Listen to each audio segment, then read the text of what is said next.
হিসাব তো দেখি কিছুই খাইতেছেন না। আমার আবার মিষ্টি খাওয়ায় বারণ আছে। আমরা ফের মিষ্টি খাইতে আসি না। আপনার মায়ের সুন্দর মুখটা দেখাল দেখে। তোমার ঘুমটাটা একটু উঠাও, তোমার চেহারাটা একটু দেখো।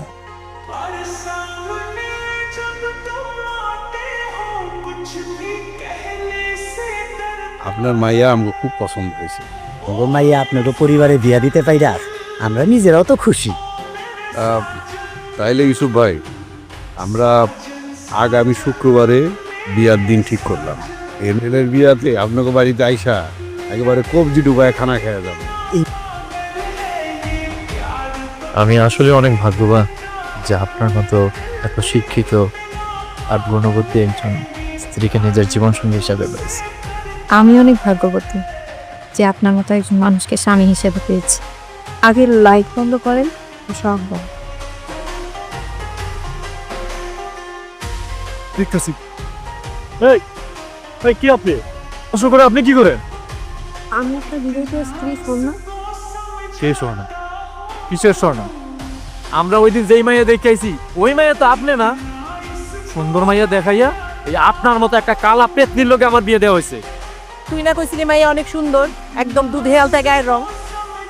বৌমা, তোমার ঘুমটাটা একটু উঠাও তো। এটা কি? আপা কইছিলাম না এমএ হেমে না, এটা বদলাই দিছে। এই তোমার কাছে বসেছ কে? কার্তিক ওঠ। আপনি আমার লোকে এমনি করে কথা বলতেছেন কেন? তোর মতো একটা কালা পেতনির লোকে কেমনে কথা কমু? কালো হইলেও তো আমি আল্লাহর সৃষ্টি। আর তাছাড়া আমি নিজের গায়ের রং তো আর নিজে পাইসা নেই। তখন তোর আক্কেল কইছি। এই আমার লোকে তোর যায়। জন্ম মৃত্যু দিয়া তো আল্লাহর হাতে। তুই যেমন প্রতারক, তোর বাপ মা এমন প্রতারক। আমার তালাক দিয়া দিও। আরে তালাক তো তোরে আমি দিমুই, তার আগে তোর বাপ মারে উচিত শিক্ষা দিয়া তারপরে তোরে তালাক দিই। এই চিটার, এই বাটপার, ওই যে, এই তুই কেমনে আমার লগে আর আমার পোলার লগে এরকম একটা বাটপারি করতে পারলি? মানে আমি আবার কি করলাম বিয়ে সাহেব? সুন্দরী মাইয়াতে হাইয়া নিজের কালা মাইয়াটার আমার এই সহজ সরল পোলার গায়ে গছাই দিছ। ব্যাপারি, ওনারা যে তোমার নামে অভিযোগ দিছে এটা কি সত্যি? তোমার নিরাপত্তায় বলে দিতেছে তুমি একজন অপরাধী। আমি ওই মাইয়ার লইয়া সংসার করবো না। তাহলে তো ফয়সালা হয়ে গেল।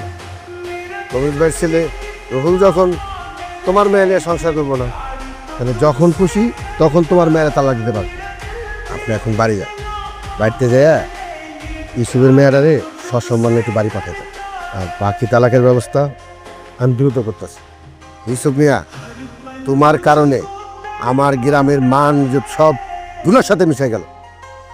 তুই যখন এক গাড়িতে বইয়া তোর বউরে নিয়ে আইসোস তখন কি ঘুমটা খুলে দেখোস না যে বউটা কি কালা নাকি ফর্সা? আরে তখন কি এত কিছু খেয়াল আছে না? খেয়াল রাখবো কেন? তুই তো বিয়ে নিয়ে পুরা পাগল হয়ে গেছিস। এলে তোর বলার কিছু নাই। দেনমোহরের টাকা পরিশোধ করে দিলেই তালাক হয়ে যাবে। দেনমোহরের টাকা পরিশোধ করবো মানে? আমি যদি দেনমোহরের টাকা পরিশোধ করি তাহলে তো তারও আমার বিয়ের খরচ দিতে হইব। তাড়াতাড়ি সম্ভব ওই বাড়িতে তালাক নামার নোটিশ পাঠান। আপনি এক কাজ করেন, আপনার ছেলে যখন সংসারই করবে না তাহলে ওই মেয়েকে বাপের বাড়িতে পাঠিয়ে দেন। ভাইয়া আপনাদের বাড়িতে দিয়ে গেলাম, কয়দিন পরে এসে তালাকের কাগজ দিয়ে যাবো। এই কামটা না করলো হয় না বাবা? আপনাদেরও জালিয়াতিটা না করলে হইতো না? এই খান খান খান, আপনি ওই মেয়ে না? দেন, স্বর্ণার পরিবার না হয় জালিয়াত প্রতারক, কিন্তু আপনি, আপনার দিকে তো এমন মনে হয় না। কেন করলেন আপনি আমার লোকে এটা? একদমই না। স্বর্ণা এই কাজটা করতেই চায়নি। এটাও সৎ মায়ের পরামর্শ। রত্না মানে? হ্যাঁ, এটাও সৎ মা। এর আগে অনেক বিয়ে ভেঙে গেছে ওর কালো চেহারার লাগে। আর ও সৎ মায়ের চাপাচাপিতে ও আর ওর বাবা এই কাজটা করতে বাধ্য হয়েছে। শুনলাম তোর দামে নাকি তোরা রেখে গেছে। একদিকটা ভালোই হয়েছে, সৎ মার অপমান তো সহ্য করা যায়, কিন্তু অন্য বাড়ি কেউ অপমান করলে সেই কষ্ট আরো বেশি লাগে। আচ্ছা, আশরাফ উকিলের লগে আমার কথা হয়েছে, এক সপ্তাহের মধ্যে তবে তালাকের কাগজ তৈরি হয়ে যাব। আপনার মাইয়া তার জমিদারের নাতনি না। এত ভালো পাত্র করেন কেন? দেশে কানালুলা ল্যাংড়ার কি অভাব পড়ছে? এরকম একটা দেখে বিয়ে দিয়ে দেন। আমার মাইয়া কি গাঙ্গে বাইসা আইছে নাকি যে যার তার লগে বিয়া দিতে হইব? আমার খালতো বোনের পোলা আজিজের তো চিনেন। আপনি যদি রাজি থাকেন তাহলে আমি আজিজের লগে সন্ধ্যার বিয়ার কথা কই। আজিজ তো একটা খুনি, নিজের বউরে খুন কইরা আত্মহত্যা বইলা প্রচার করতেছে। পুরুষ মানুষের এই দুই একটা বদ অভ্যাস থাকে। আপনি দেখেন স্বর্ণ অনেক সুখে থাকে। এর লেগে আল্লাহ তোমার কোনো সন্তান দেয় না, বুঝার দরকার নেই। আমি নিজে চাই না শুই না একটা মাতাল খুনির লগে মাইয়া বিয়া দিয়া আমার মাইয়ারে মৃত্যুর মুখে ঠেলে দিতে পারেন না। আমি সারাটা দিন গরুর বলদের মতো খাইটা মরতাছি, আর উনি কি সুন্দর ঘরের ভিতরে। আমার শরীরটা ভালো না মা, আসার মতো তো প্রত্যেকদিন ঠিকই ভাত তরকারি গিলতাছ। কি করতে হইব কম? কলপারে কাপড় চোপড় রাখা আছে, যা ধুয়ে দে। এত রাইতে কাপড় চোপড় ধুবো? আয় আল্লাহ, এই মাইয়া তো পোয়াতি, এখন কি হইব? কি খবর আছে? কিসের খুশি সংবাদ মা? তো শ্বশুর বাড়ি থেকে লোকজন আসছিল। বৌমা পোয়াতি, তুই তো বাপ হবি রে।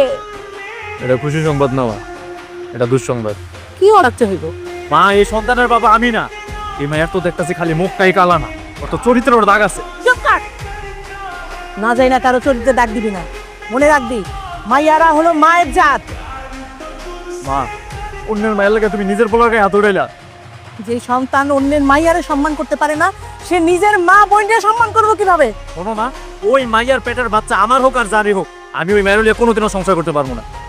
ধর এটা খা, কবিরাজের বাড়ি থেকে আনছি। আগে কও এটা কি? এটা বাচ্চা নষ্ট করার পরা পানি। এটা আমি পানি খাবো কেন?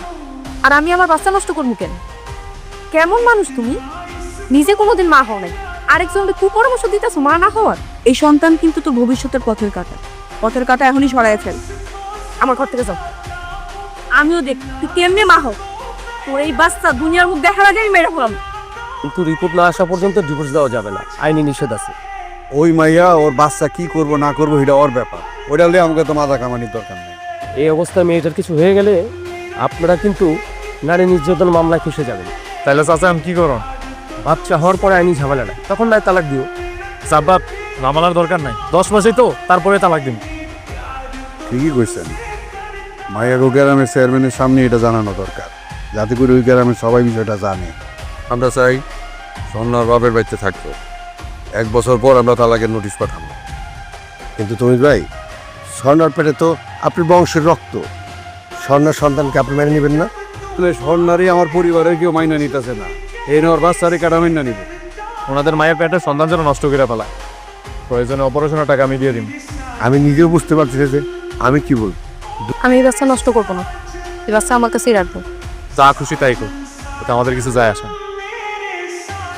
তাহলে ওই কথাই থাকলো, 1 বছর পরে আমরা তালাকের নোটিশ পাঠাবো, তখন যেন এই তালাকের নোটিশ নিয়ে কোনো রকমের চালাকি না করে। একটা কথা ছিল, বলো। আমার পরিবারের কথা তো জানেনি। আমার স্বপ্ন চায় না এ বাচ্চা জন্ম হোক, সে যে করে হোক আমার ক্ষতি করার চেষ্টা করবো। এই 1 বছর যদি আমার নিতে বাড়িতে নিয়ে রাখতো তাহলে আমি নিরাপদে থাকতাম। ভাইজান, আমি জীবনে একবারই অন্যায় করছি আমার মা মরার মাইয়াটার লিগা। আমার মাইয়াটার প্রতি আপনি দয়া করেন ভাইজান, আপনি দয়া করেন। ওইসে স্যার, আচ্ছা ঠিক আছে, 1 বছর পর আমরা তালাকের নোটিশ পাঠাবো। যাকে জানি সুমিয়া, 1 বছর পর আমি নিজে উপস্থিত থাইকা রুহুল এবং তোমার মেয়ের তালাকের ব্যবস্থা করবো।